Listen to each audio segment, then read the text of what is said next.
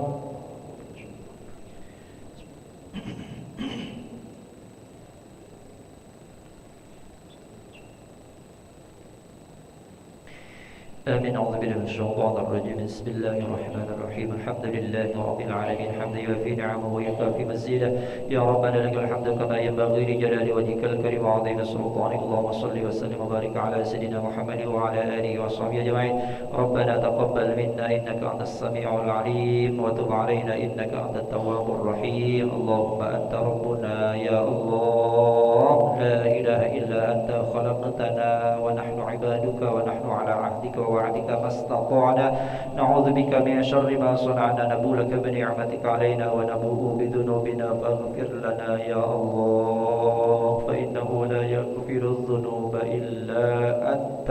اللهم اغفر لنا ذنوبنا ولوالدينا وارحمهم كما ربونا صغارا ولجميع المسلمين والمسلمات والمؤمنين والمؤمنات الأحياء منهم والأموات برحمتك يا أرحم الراحمين. اللهم إنا نسألك يا سلام سلامة في الدين وعافية في الجسد وزلة في العلم وبركة في الرزق وتوبة قبل الموت ورحمة عند الموت ومغفرة بعد الموت.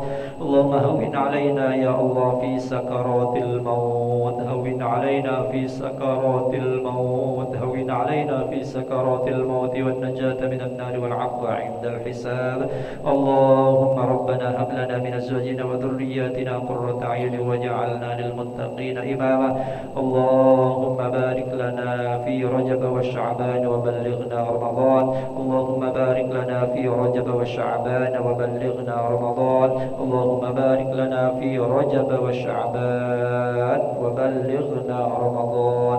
اللهم صل على سيدنا محمد صلاة تبلغنا يا الله بها حج بيتك الحرام وزيارة قبر نبيك عليه أفضل الصلاة والسلام. بلغنا وارزقنا ويسر لنا مع أزواجنا وأولادنا وجماعاتنا زيارة مكة والمدينة لأداء الحج والعمرة في لطف وعافية وسلامة وبلوغ المرام. ربنا آتنا في الدنيا حسنة وفي الآخرة حسنة وقنا عذاب النار. صلى الله على سيدنا محمد وعلى آله وصحبه وبارك وسلم والحمد لله رب العالمين. تقبل الله منكم منا ومنكم تقبل يا كريم. صلى الله عليه وسلم. صلى الله عليه وسلم. صلى الله محمد صلى الله عليه وسلم. صلى الله محمد صلى الله وسلم. صلى الله على محمد صلى الله وسلم. صلى الله محمد صلى الله عليه وسلم. صلى الله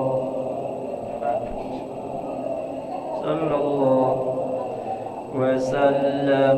صلى الله محمد صلى الله عليه وسلم. صلى الله محمد صلى الله وسلم. صلى الله محمد صلى الله وسلم. صلى الله على محمد صلى الله عليه وسلم. صلى الله على محمد صلى الله وسلم. صلى الله على محمد. يا ربي صل وسلم. اللهم صل وسلم وبارك عليه.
Ibu-ibu, bapak-bapak, mari kita mulai kajian kita dengan sama-sama baca Al-Basmalah. Bismillahirrahmanirrahim. Pagi ini kita masih melanjutkan kajian yang lalu, yaitu surat Al-Isra. Surat Al-Isra mulai ayat 23. Kajian kita terakhir ayat 22.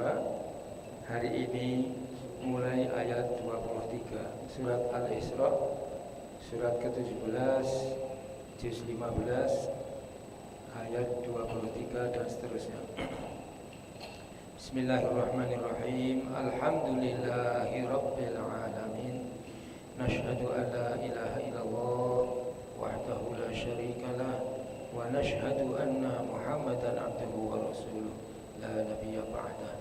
Wassalatu wassalamu ala Rasulillah Muhammad ibn Abdillah wa ala alihi wa sahbihi wa mawala, amma ba'dah.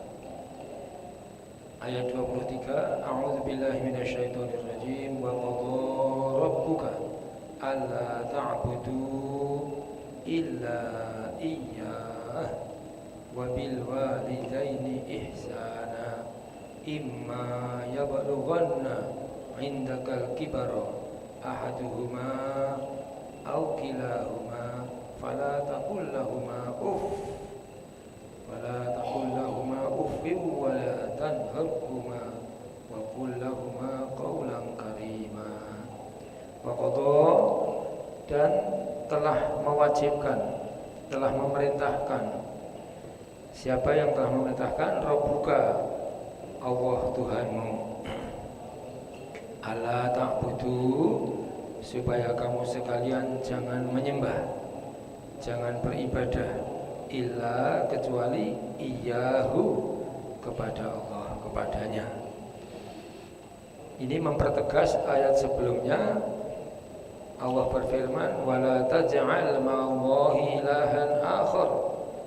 Jangan engkau mengadakan sesembahan yang lain bersama Allah. Kalau kita melakukan demikian, fataq'uda madhmuman makhdhula, maka kamu menjadi orang yang tercela dan terhina. Maka dipertegas oleh ayat 23, Allah telah mewajibkan, Allah telah memerintahkan kepada kamu sekalian supaya jangan menyembah illa iyyah, kecuali kepadanya, bertauhid. Kemudian wabil walidaini, dan kepada kedua orang tua ihsana. Allah telah memerintahkan, mewajibkan kita untuk berbuat baik kepada kedua orang tua. Masya Allah. Di orang tua ini posisinya setelah Allah. Posisi orang tua setelah Allah. Imma boleh jadi ya balughanna indakal kibara ahaduhuma au kilahuma.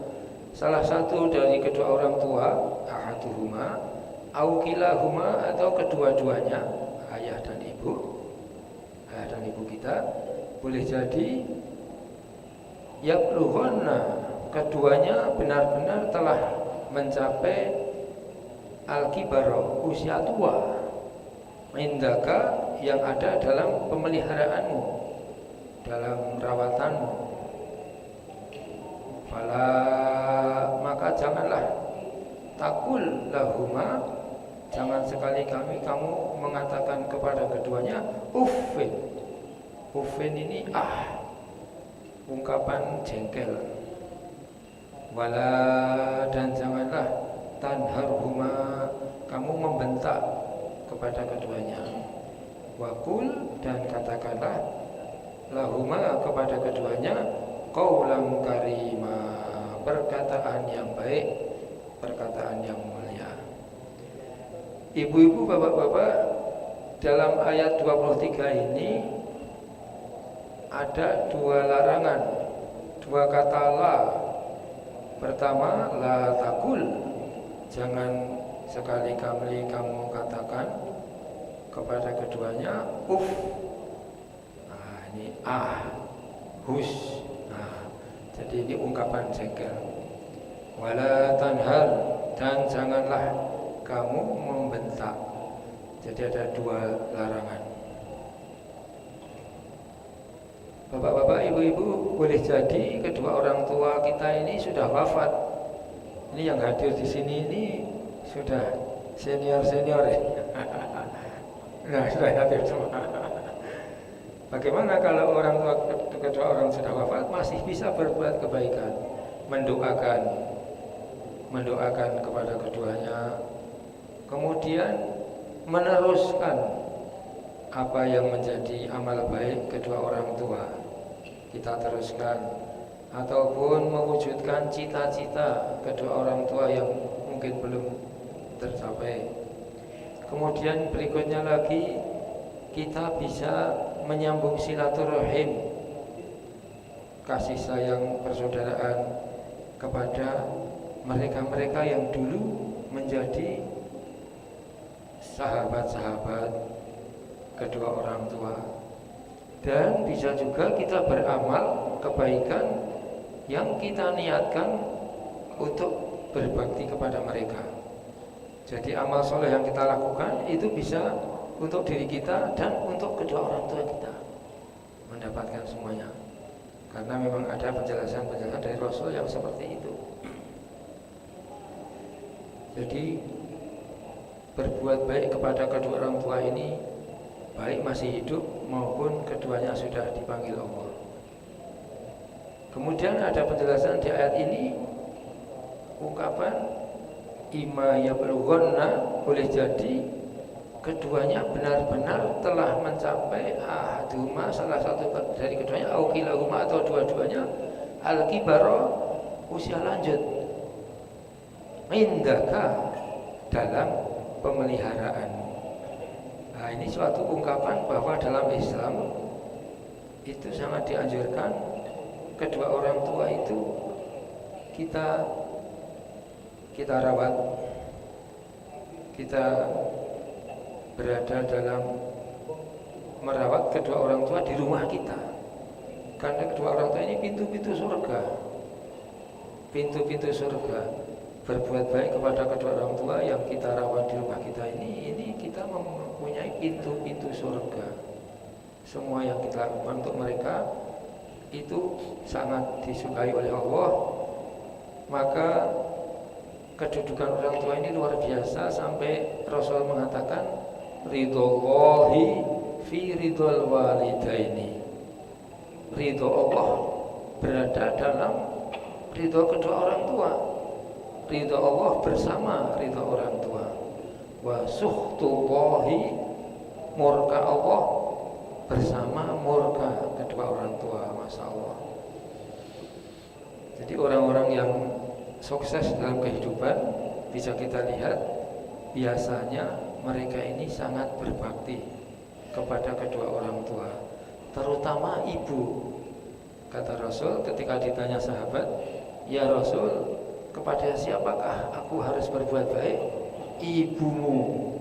"Siapa lagi?" "Ibumu." "Siapa lagi?" "Ibumu." Masya Allah, 3 kali baru bapakmu. Jadi bapak ini baru keempat. Jadi Masya Allah. Tapi tetap dapat ya, bapaknya dapat yang keempat. Masya Allah. Jadi luar biasa sekali firman-firman Allah ini. Ada perintah, ada larangan, dan ini selalu diingatkan oleh khotib-khotib setiap Jumat. Khotib-khotib setiap Jumat itu mengingatkan supaya kita senantiasa meningkatkan iman dan takwa kepada Allah. Jadi perintahnya ini satu bertauhid, yang kedua berbakti kepada kedua orang tua. Dan sangat bagus kalau kedua orang tua itu ada dalam rumah tangga kita. Ini indaka, berada dalam pemeliharaanmu. Kemudian anak harus mengendalikan diri menghadapi orang tua, karena orang tua itu kembali kepada anak-anak lagi sama dalam surah Yasin itu. Wa man nu'amirhu nunakishu. Nah, orang-orang tua itu kembali seperti anak kecil, maka anak-anak yang memelihara orang tua, merawat orang tua ini harus menahan marah, menahan jengkel, jangan sampai terungkap hus atau apa, menunjukkan kejengkelan, jangan. Lalu jangan pula tanhar, membentak kepada keduanya. Perintah berikutnya oleh Allah, wakul, katakan lahuma, kepada keduanya, qaulan karima, perkataan-perkataan yang baik, baik bentuk katanya maupun cara mengungkapkan kata-katanya. Masya Allah. Ayat 24 melanjutkan firman Allah tentang berbakti kepada kedua orang tua. Wahfid lahuma janahal dzulli minar rahmati wa qur rabbir hamhuma kama rabbayani shaghira. Wahfid ini rendahkanlah lahuma, kepada kedua orang tua, janahal dzulli. Janah itu saya lihat di kamus artinya sayap. Sayap, zulun jamaknya adlal, artinya belas kasih, kasih sayang. Wahfid, dan rendahkanlah, bentangkanlah sayap. Ini ungkapan menunjukkan kasih sayang yang luas.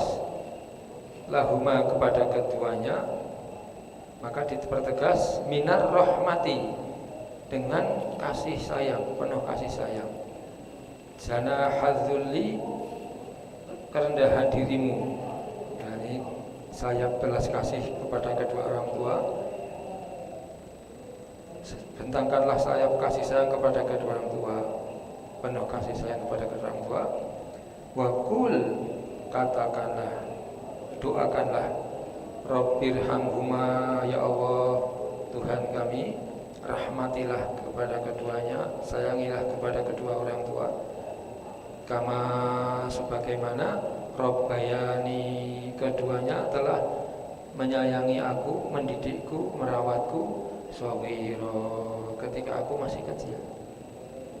Masya Allah. Jadi bapak-bapak, nanti anak-anak itu berkembang kecil, anak bayi, anak kecil, anak-anak, remaja, terus pemuda, pemudi, jadi orang tua muda.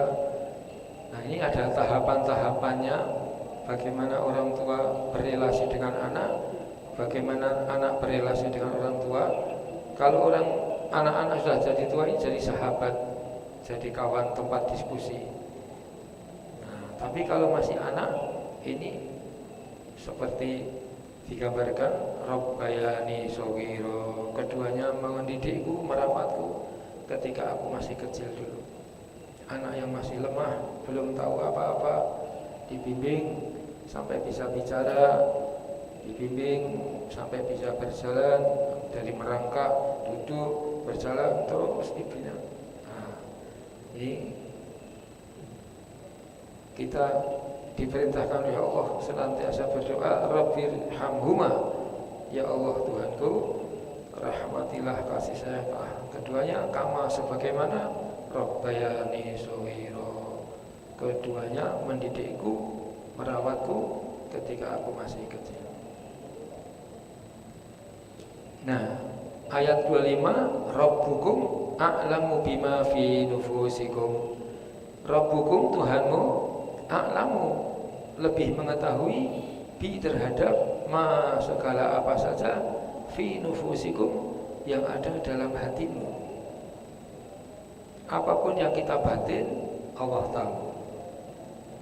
Nah, inilah luar biasa sekali. Kita diingatkan terus oleh Allah bahwa apapun yang kita batin, itu Allah tahu semuanya. Termasuk bagaimana relasi kita dengan orang tua, dengan sesama manusia, dengan lingkungan kita. Semua yang kita batin, Allah tahu.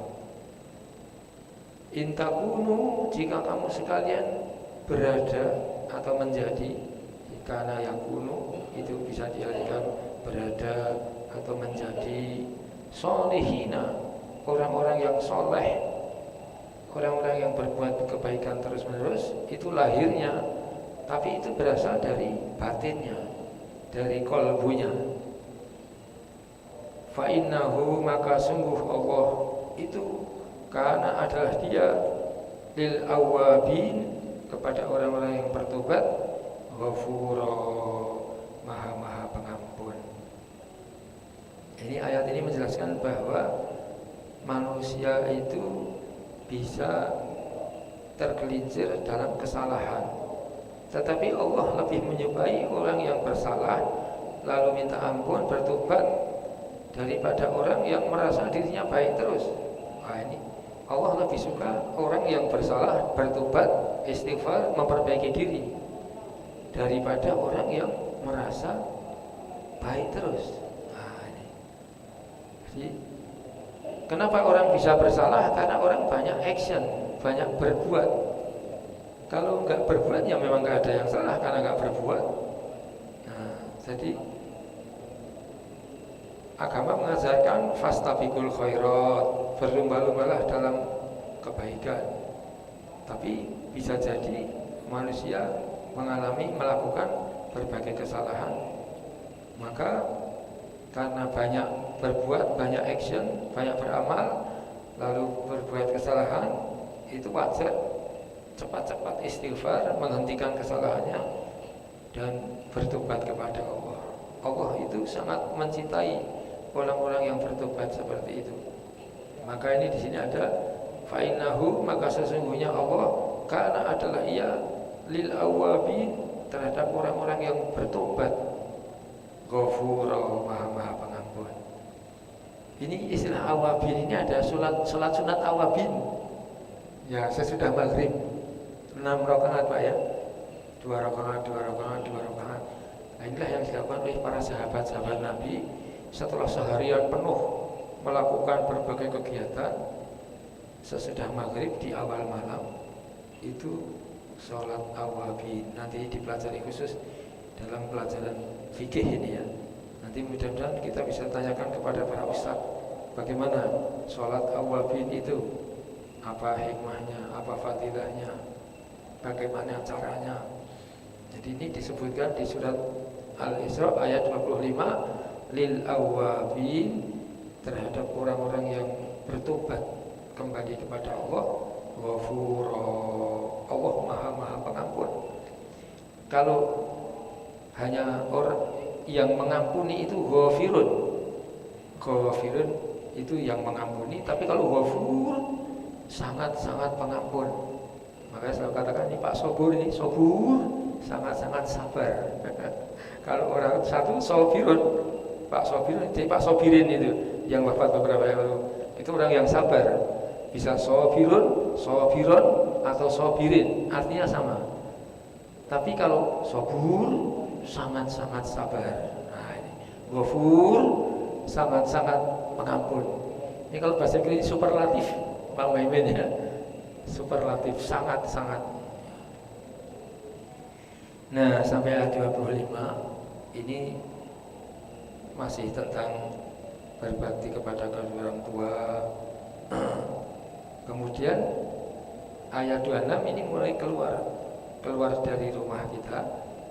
Ayat 26, wa ati dzal qurba haqqahu. Wa ati, dan berikanlah dzal qurba kepada orang-orang yang mempunyai kedekatan denganmu, family,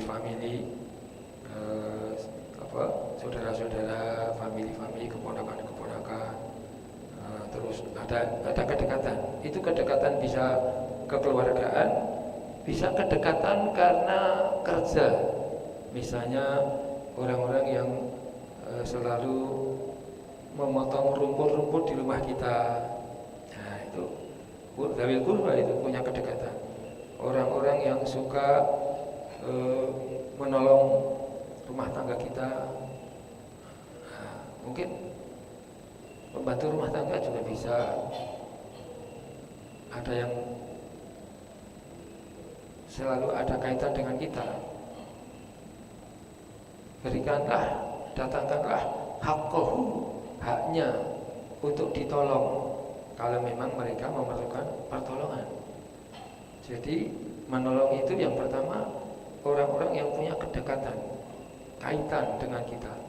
Bisa kedekatan kekeluargaan, bisa kedekatan profesi, pekerjaan. Yang kedua, wal miskin, dan orang-orang miskin yang di sekitar kita. Jadi ada skala prioritas itu yang di sekitar kita, rumah tangga kita, tetangga kita dulu, baru melebar, meluas. Jadi ada skala prioritasnya. Kemudian wabanas sabil, dan ibnu itu anak laki-laki, asabil itu jalan. Jadi ini ibnu sabil, ini orang-orang yang dalam perjalanan. Perjalanan itu membutuhkan banyak biaya. Nah, orang yang dalam perjalanan kekurangan biaya, kehabisan biaya, ini menjadi prioritas untuk ditolong setelah orang-orang miskin di sekitar kita. Ini berjalan, ini bisa berjalan nian dari suatu tempat ke tempat lain, bisa juga berjalan menuju masa depan. Anak-anak yang sedang mengikuti program pendidikan itu berjalan ke masa depannya, untuk menyongsong masa depannya, supaya bisa hidup dalam lautan kehidupan, tidak tenggelam. Jadi anak-anak yang sedang belajar untuk mendapatkan keterampilan untuk bekal hidup. Ini kita ini tetangga masjid ini punya tukang las, bikin pagar-pagar, bikin tralis. Itu saya lihat anaknya laki-laki sudah dididik oleh ayahnya untuk meneruskan. Itu saya kalau minta tolong dia bikin pagar, anaknya laki-laki itu ikut mana dan sudah terampil mengikuti. Nah, itu membekali anak. Jadi Ibnu Sabil ini bisa juga beasiswa sekolah anak-anak yang menyongsong masa depan. Jadi Wabnas Sabil. Nah, jadi 3. Kalau kita menolong yang sudah di luar rumah kita ini, pertama, dzal qurba, dzalizu itu yang punya. Al qurba dari kedekatan, qurba yaqrubu, dekat. Dzawil qurba, dzal qurba itu yang punya kedekatan dengan kita, baik famili, kekeluargaan, maupun tadi profesi, pekerjaan yang suka menolong di rumah kita, bersih-bersih rumah kita, tukang rumput dan sebagainya. Nah, kemudian wal miskin, orang-orang miskin di sekitar kita dulu, lingkaran terdekat, baru melebar. Wabna sabil, dan orang-orang yang dalam perjalanan. Ibnu itu anak laki-laki, as-sabil jalan. Jadi prioritas menolong orang seperti itu. Wala tubadzir, jangan engkau menghambur-hamburkan hartamu, memboros-boroskan hartamu, tabdziro, secara boros yang boros-boros niat. Nah, ini isim mutlak, maf'ul mutlak. Jadi wala tubadzir, janganlah engkau memboroskan harta, tabdziro, dengan boros-boros niat. Nah, ini larangan lagi untuk membelanjakan harta secara tepat, membantu orang sesuai dengan kemampuan kita, dan jangan boros. Ini nanti bisa dipelajari bagaimana ini pemahamannya. Ayat ke-27, innal mubadzirin, sungguh para pemboros itu, kanu, adalah mereka itu, ikhwana syayatin, menjadi saudara-saudara setan. Saudara-saudara setan. Wa kana syaiton, dan adalah setan itu kafuro, sangat-sangat ingkar. Kalau seorang kafirun, tapi itu kafur, sangat-sangat ingkar li rabbihi, kepada Allah Tuhannya. Nah, saya kira sampai di sini dulu pagi ini. Kita kaji mulai ayat tadi 23 sampai dengan 27. Ada berbagai perintah, ada berbagai larangan. Nah, kalau larangan biasanya dengan kata la, diikuti kata kerja. Perintahnya ada beberapa, larangannya ada beberapa.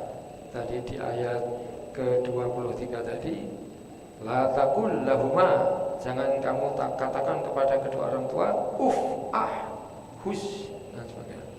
Lalu wala tanhar, jangan membentak kepada kedua orang tua. Kemudian ayat ini adalah lagi ayat ke-26, la tubadzir, janganlah kamu memboros-boroskan harta. Boros itu,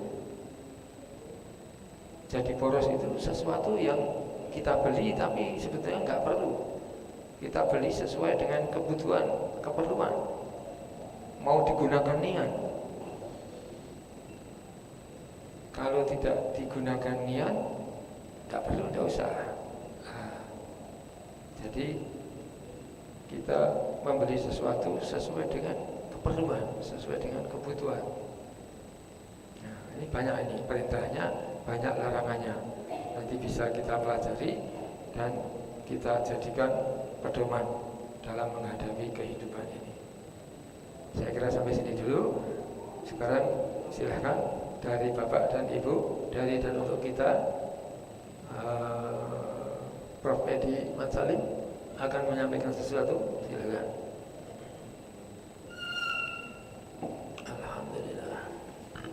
Assalamualaikum warahmatullahi wabarakatuh. Waalaikumsalam warahmatullahi wabarakatuh. Di sini saya ingin menyorot tentang hubungan antara anak dengan orang tua, terutama orang tua sudah sangat tua, pikun. Ya, kibaro. Kita akan jadi begitu nanti. Ya. Bagaimana ini? Di satu pihak, orang tua tidak mau ikut di rumah anak. Saya cenderung sekarang ini, kita ini pengen merdeka dengan rumah kita masing-masing. Kalau dulu, apalagi kami di Sumatera Barat itu punya rumah gadang. Rumah gadang besar. Ya, itu semua anak tinggal di situ. Ya, banyak keluarga. Ya, itu juga di daerah-daerah lain punya rumah-rumah besar kayak di Kalimantan, sehingga saling anak masih bisa mengurusi orang tuanya. Tapi kalau kecenderungan sekarang ini enggak, anak pengen merdeka di rumahnya sendiri, Orang tua tadi. orang tua kepengen merdeka pula di rumahnya sendiri. Nah, gimana ini solusinya? Malah kadang kalau di luar negeri kita juga ada orang tua ini ditaruh di rumah jompo, tapi anak bertanggung jawab. Ya kalau orang tuanya yang mampu, ya orang tuanya sendiri yang membayari. Ada juga mereka lebih senang di rumah jompo, punya teman sama-sama tua, kemudian juga punya program-program pembinaan dari rumah jompo. Tapi di sini kesempatan anak untuk berbakti kepada orang tuanya, nah, tentu lebih sedikit. Nah, ini bagaimana, silakan barangkali ini dibahas. Terima kasih. Assalamualaikum warahmatullahi wabarakatuh. Waalaikumsalam. Menarik sekali apa yang disampaikan Prof. Edi Masalim. Jadi ini berasal dari kata-kata indaka tadi ya. Ima yablughanna indakal kibara. Boleh jadi kedua orang tua atau salah satu dari keduanya mencapai usia lanjut. Insya Allah kita semua ini nanti menuju ke sana ya. Menuju usia lanjut.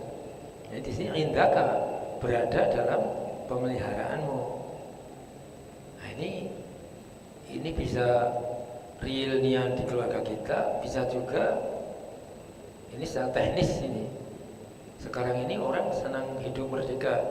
Kemerdekaan hidup ini luar biasa sekali, harganya sangat tinggi, baik orang tua maupun yang muda. Jadi kalau kita berada dalam kemerdekaan itu hidup yang paling nikmat. Karena kalau tertekan, hidup tertekan itu susah. Nah ini persoalannya ini bagaimana ini nilai-nilai berbakti kepada orang tua, teknisnya zaman dulu dan sekarang. Memang dulu-dulu itu sering orang itu rumahnya besar, nanti orang tua di situ dan anak-anaknya juga di situ. Ya sama juga luas, bukan banyak. Ini termasuk pengalaman kami kemarin ke Jawa. Itu kami sempatkan ke Desa Menturo. Desa Menturo itu desanya Cak Nun MHN Najib yang kalau padang bulan ada pengajian datang orang banyak sekali. Ada itu desa itu rumahnya itu di tengah-tengah perdesaan. Dulu ada orang besar, rumah besar, anaknya itu banyak berfoto di depan rumah itu. Kami datang semua, ketemu saudara Cak Nun itu. Ini dulu ada rumah besar, anak-anak banyak berfoto itu. Sekarang di mana rumah itu? Nggak ada lagi, sudah dibongkar. Dibongkar, sekarang jadi rumah kecil karena semuanya sudah berkeluarga, hidup di rumah masing-masing. Nah ini menarik ini, bagaimana ini sekarang. Jadi substansinya itu menjaga relasi hubungan anak dengan orang tua, dan yang menyertai relasi itu menyejahterakan, membahagiakan. Kalau sekarang teknisnya mungkin sudah tidak berada dalam rumah tangga kita, tetapi substansinya itu masih terpegang. Kalau menurut saya masih terpegang berbaktinya ini, ihsana ini. Memang ini ada perubahan nilai dalam kehidupan bersama. Pak Joko mungkin bisa menambahkan informasi bagaimana ini. Silakan Pak Joko. Ini diskusi dari kita dan untuk kita.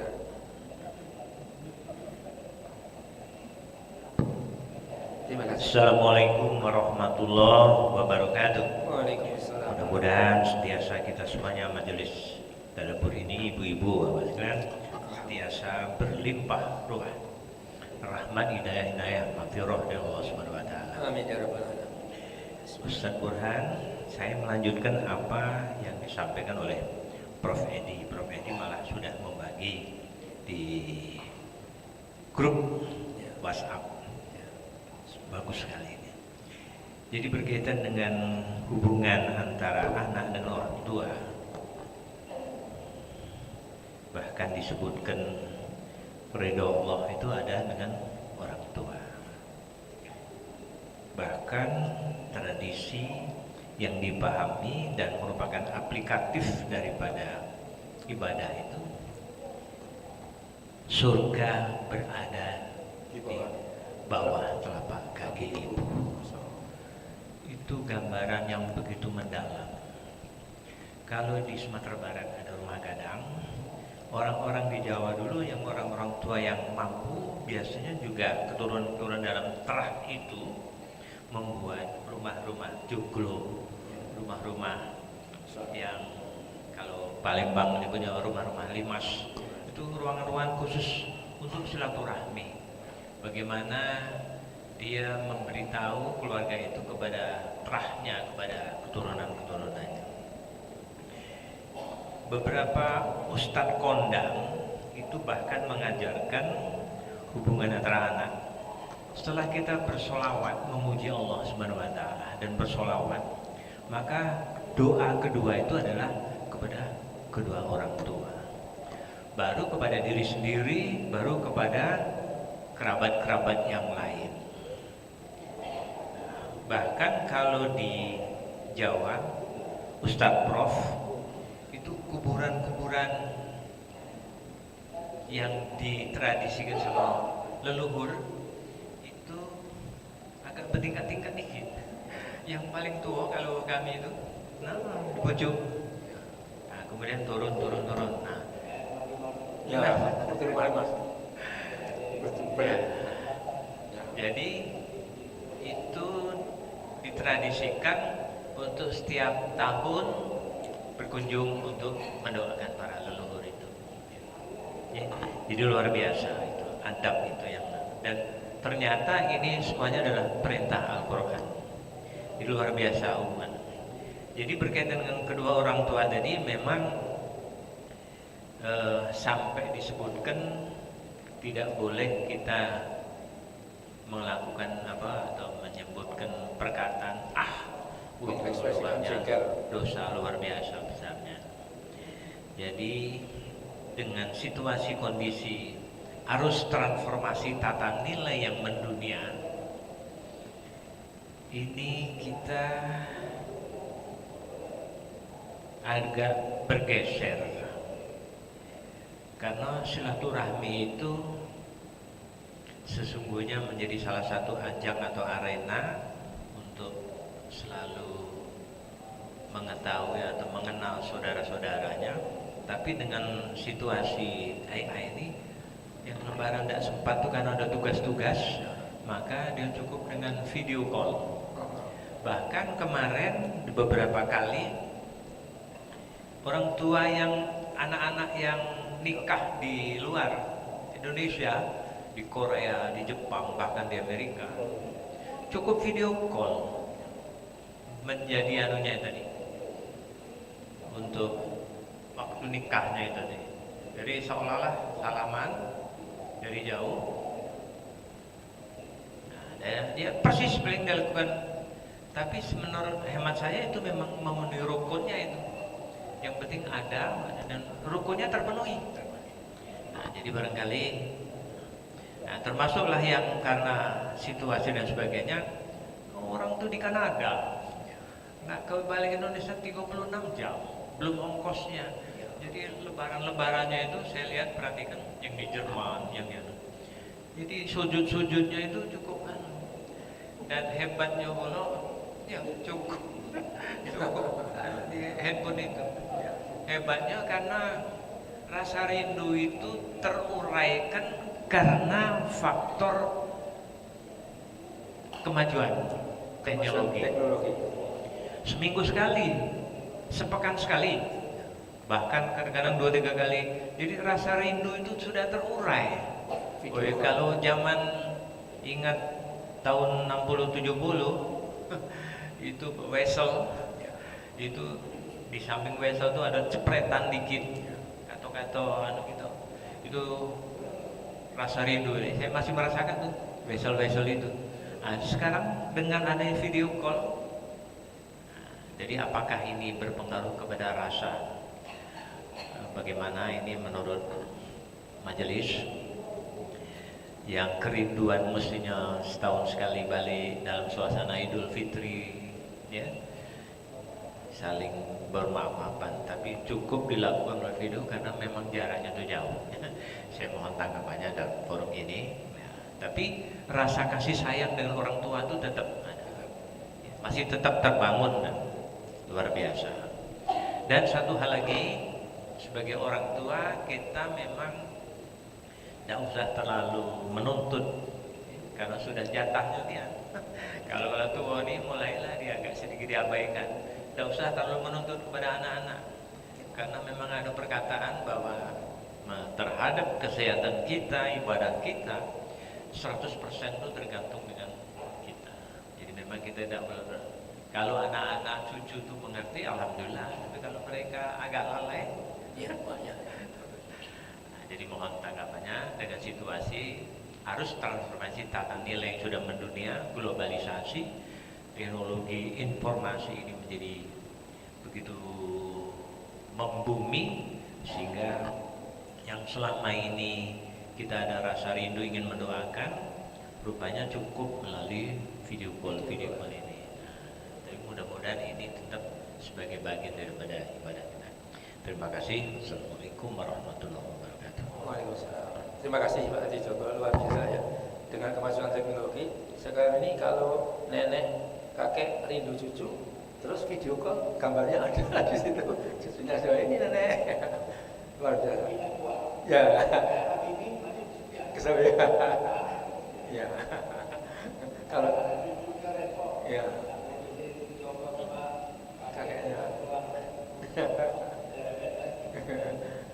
Ini banyak kaitannya dengan ibu-ibu ini mestinya ya, karena seperti Rasul katakan ketika tanya sahabat, kepada siapa ya Rasul? Kami ibumu. Siapa lagi? Ibumu. Siapa lagi? Ibumu. Baru bapakmu yang keempat. 3 ibunya kali 3. Mungkin ada ibu-ibu yang ingin menyampaikan tanggapannya ini, kaitannya banyak dengan ibu-ibu ini. Ada. Nih, silakan. Tiga kali bapaknya. Iya. Bapaknya.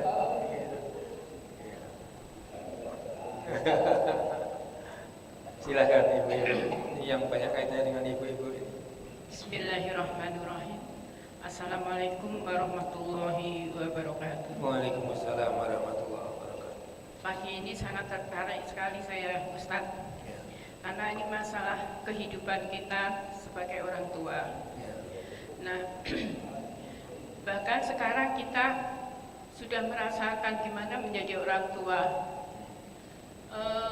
Dulu waktu masih kecil kumpul bersama. Nah sekarang anak-anak sudah besar, Mencar mana-mana. pada mencar, bahasa Jawanya mencar, yaitu hidup di rumah sendiri-sendiri. Nah, kita sebagai orang tua memang terasa seperti kehilangan, terasa rumah menjadi sepi. Ini saya rasakan baru-baru ini karena cucu saya pindah ke Bengkulu, terasa sekali. Terasa sekali. Nah, sekarang kita harus menoreh pada diri kita sendiri. Kita harus berkepribadian bahwa mereka bisa mandiri. Kita harus bisa bersyukur alhamdulillah. Mereka bisa mandiri. Kita ibaratkan seperti pohon pisang. Pohon pisang itu kalau kita pisahkan anaknya, mereka menjadi subur dan berbuah banyak. Nah, sekarang kita rasakan di rumah, kita menjadi orang tua antara suami dan istri. Yang misalkan gini Ustadz, misalkan suami agak pikun. Nah, gimana kita misalkan bicara, Oh, jangan seperti itu. Nah, ini ucapan apakah ini termasuk larangan Allah? Karena kita sudah tua juga, tidak terasa antara kita kehidupan antara satu dengan satu, antara suami istri itu mesti ada kesalahan. Itulah Ustadz pertanyaan saya. Terima kasih. Wassalamualaikum warahmatullahi wabarakatuh. Waalaikumsalam. Terima kasih Ibu Jalil. Luar biasa memang kehidupan itu seperti itu ya. Dulu anak-anak lahir, terus kita didik, terus akhirnya dewasa, menikah, terus berumah tangga sendiri. Jadi memang ini soal relasi orang tua dengan anak. Kalau kami Bu, anak-anak itu bersama kami hanya ketika belum sekolah sama SD. Setelah SD lalu ke pesantren, sudah mulai terbang. Ke pesantren sudah, jadi hanya 12 tahun, 6 tahun sebelum sekolah. Ya pokoknya sebelum sekolah sampai SD sudah, habis SD ke pesantren sudah terbang. Jadi sebelum menikahkan anak pun kembali hidup berdua saja, hidup berdua. Nah itu kehidupan dan kita bisa, ya memang kita ini mengantarkan anak-anak untuk bisa, dan alhamdulillah tadi bisa hidup mandiri, sudah diantar. Nah, paling orang tua mendoakan supaya mereka selalu menjadi orang-orang yang taat kepada Allah dan bermanfaat. Nah sekarang bagaimana relasi orang tua suami istri juga sudah tua semuanya, kadang-kadang lupa, kadang-kadang salah, kadang-kadang yang diterangkan sudah mendengar tapi lupa atau enggak masuk, sehingga mungkin ada rasa jengkel dan sebagainya. Ada pernah seorang dai mubaligh memberi nasihat pernikahan, Ustadz Syafiq Basalamah. Itu ada YouTube-nya itu. Pemuda Jakarta ke Jember naik bis berapa 12 jam atau berapa, kemudian menikah di Jember. Jadi perjalanan jauh tadi itu untuk menikahi wanita yang ada di Jember. Lalu Ustadz Syafiq Basalamah memberi nasihat, dalam hidup ini ada 3 peristiwa tonggak kehidupan. 1 lahir, 2 menikah, 3 meninggal. 3M, metu, manten, mati. 3M. Nah, lahir dan meninggal nggak bisa milih, tapi menikah bisa milih. Menikah bisa milih. Kalau wanita dilamar, bisa iya, bisa tidak. Nah, karena sudah pilihan kita, maka plus minusnya itu harus diterima utuh seluruhnya. Nanti sama-sama memperbaiki, menyesuaikan diri. Makanya Ustadz Syafiq tadi berpesan, karena ini pilihan kita sendiri, suami dan istri pilihan kita, bisa memilih ya atau tidak, maka kita supaya berusaha mengendalikan diri. Wal kadhiminal ghaidha, menahan amarah. Itu salah satu sifat orang muttaqin dalam surat Ali Imran. Ini sering disampaikan Pak Ambali ya. Berinfak, bersedekah, fisara wa dharra, dalam keadaan senang, susah, longgar maupun sempit, itu infaknya terus. Kalau pas longgar banyak, kalau pas sempit ya sedikit, tapi terus konsisten istiqomah. Yang kedua, wal kadhiminal ghaidha, mampu menahan marah. Nah, jadi menghadapi suami, menghadapi istri yang sudah tua-tua semua, berusaha untuk menahan. Sudah marah tapi ditahan. Kemudian wal afina 'anil nas, memaafkan manusia yang lain yang salah. Orang yang salah dengan kita, dengan diri kita sakit, disalahin, tetapi dimaafkan.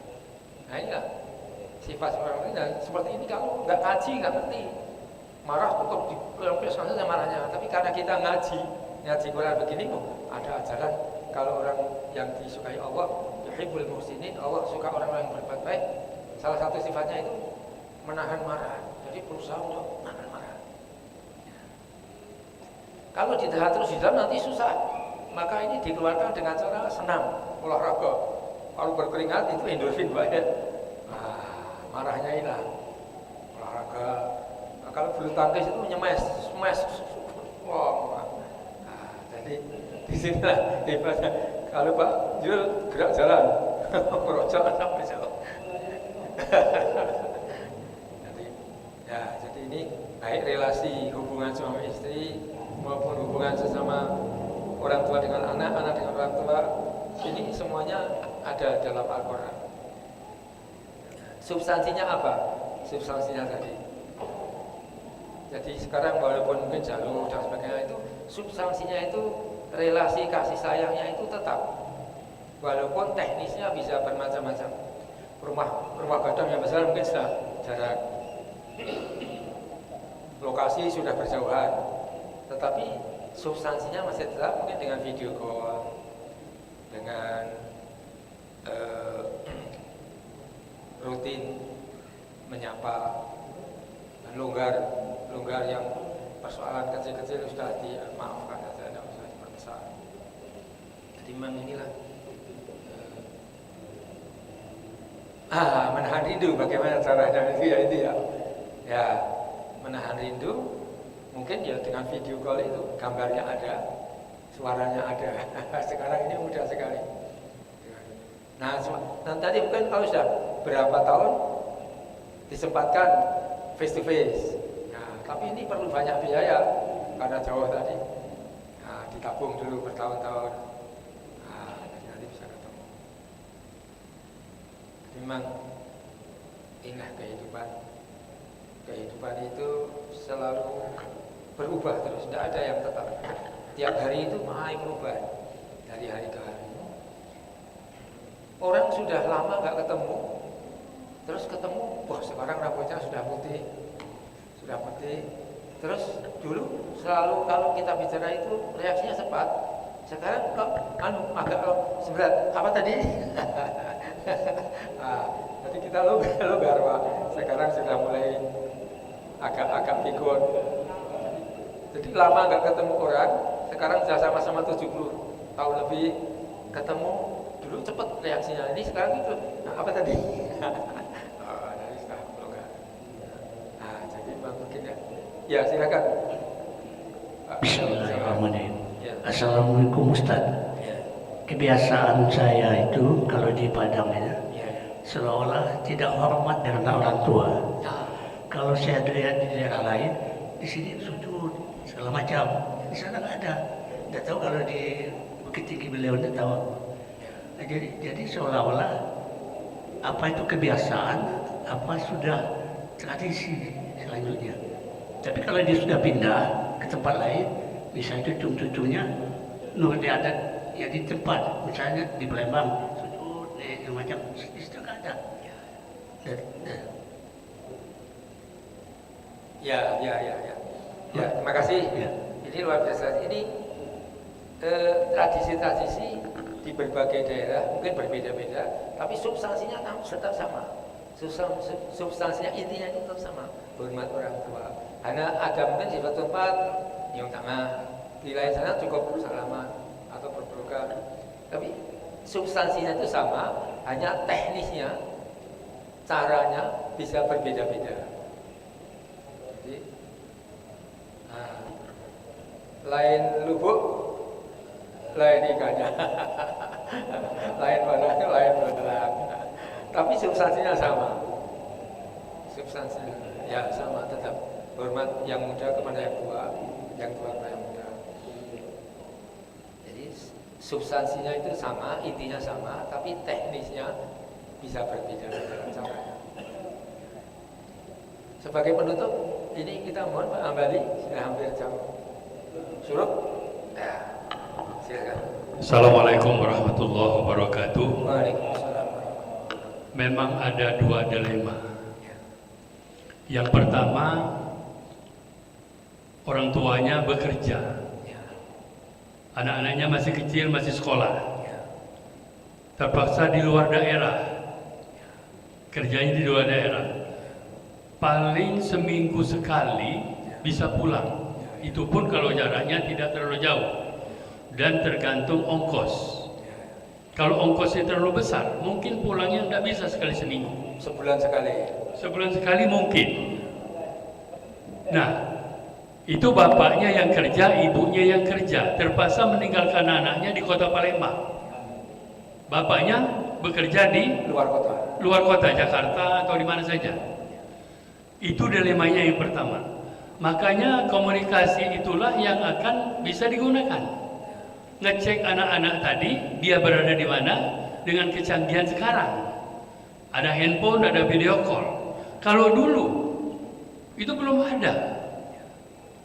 Jadi kontrolnya sebenarnya berdasarkan kepercayaan antara bapak dengan ibunya terhadap anaknya yang tinggal, yang tidak bisa dibawa. Nah, jadi kepercayaan itulah dengan barangkali berkirim surat. Kalau dulu kan susah. Bagaimana komunikasinya?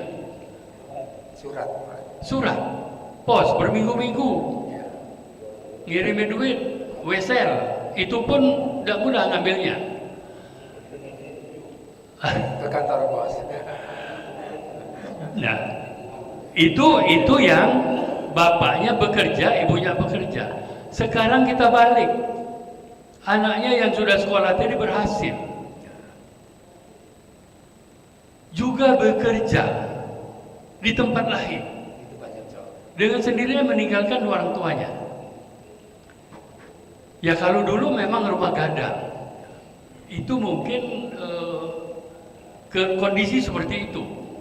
Mungkin sama-sama tinggal di satu tempat, bertani atau berdagang, sehingga tinggal berhimpun. Masih ngumpul ya? Ya. Nah, sekarang anak-anaknya setelah menikah, mereka ingin untuk berdiri sendiri, di bawah kaki sendiri. Nah, kita orang tua juga mengizinkan supaya dia bisa hidup. Mak manunian raso hidup, mak manunian ngatur dunia ini, mengatur rumah tangga sendiri.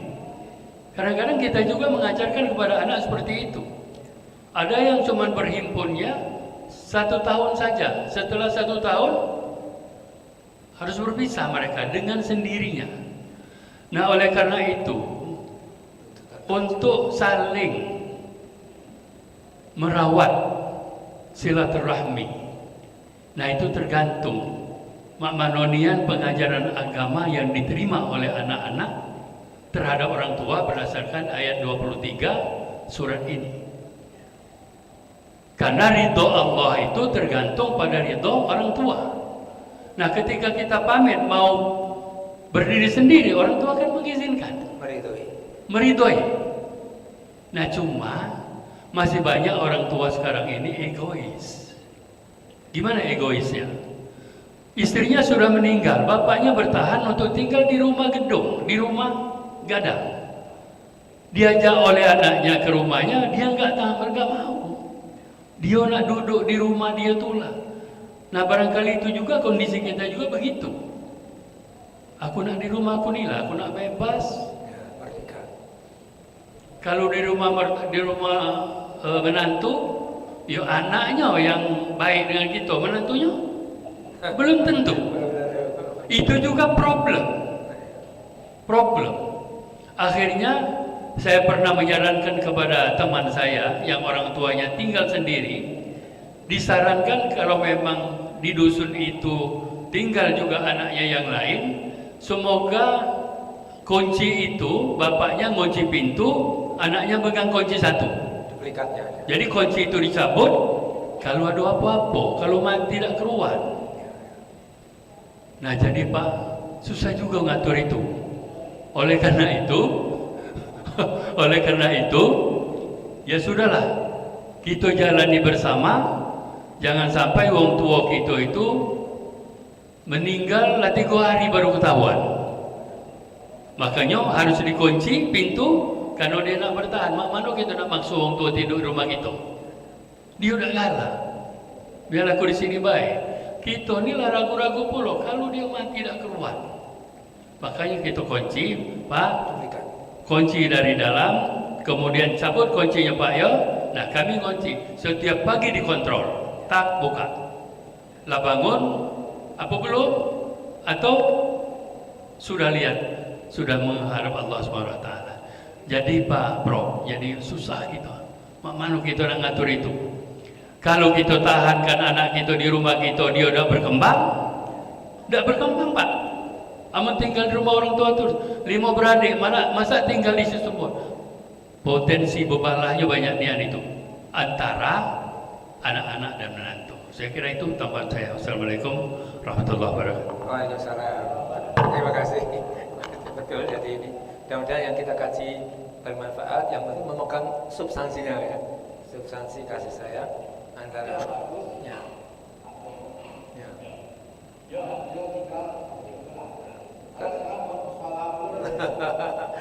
Sekali lagi. Ya. Sama-sama jamaah.